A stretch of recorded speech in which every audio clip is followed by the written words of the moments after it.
દરેક નીતિની સામે કાયદાની રીતે ઊભો રહેતો SSK ન્યૂઝ ચેનલ।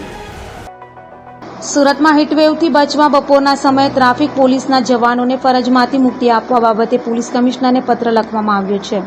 સુરતમાં કાળઝાળ ગરમી પડી રહી છે। ઓરેન્જ એલર્ટ જાહેર કરવામાં આવ્યું છે, ત્યારે તંત્ર દ્વારા હીટવેવને લઈને ગાઈડલાઈન જાહેર કરવામાં આવી છે। ત્યારે જાહેર રસ્તા પર ટ્રાફિક મેનેજમેન્ટને લઈને ઊભા રહેતા જવાનોને બપોરના સમયે ફરજમાંથી મુક્તિ આપવામાં આવે તેવી માંગ કોંગ્રેસના કલ્પેશ બારોટ દ્વારા પોલીસ કમિશનરને પત્ર લખીને કરવામાં આવ્યું છે।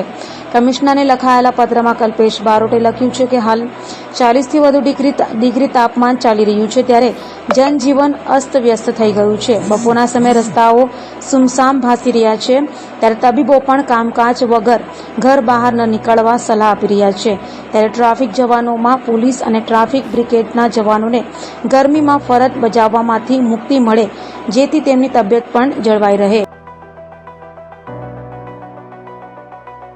હાલમાં સમગ્ર ગુજરાતમાં જે રીતે હવામાન વિભાગે ઓરેન્જ એલર્ટ જાહેર કર્યું ત્યારે ગઈકાલે અમે પોલીસ કમિશનર રજૂઆત કરી છે કે હાલની ગરમીને ધ્યાનમાં લઈને ટ્રાફિક પોલીસ તેમજ TRB જવાનો જે બપોરે 12 થી 4 ફરજ બજાવે છે તેમને ફરજમાં મુક્તિ આપવી પડે, કેમ કે ડોક્ટરો પણ એવું જાહેર કરે છે કે હાલની ગરમીને ધ્યાનમાં લઈને લોકોએ ઘરની બહાર નીકળવું, કામ બહાર નીકળવું, બને ત્યાં સુધી લીંબુ શરબત પીવો, ઓછામાં 4 થી 5 લીટર પાણી પીવું।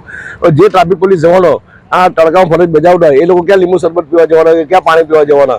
એટલે ગરમીને ધ્યાનમાં રાખીને પોલીસ કમિશનરને રજૂઆત કરી છે કે હાલની ગરમીને ધ્યાનમાં રાખીને ટ્રાફિક પોલીસ તેમજ TRB જવાનોને બપોરે 12 થી 4 ટ્રાફિક ફરજમાંથી મુક્તિ આપવી જોઈએ।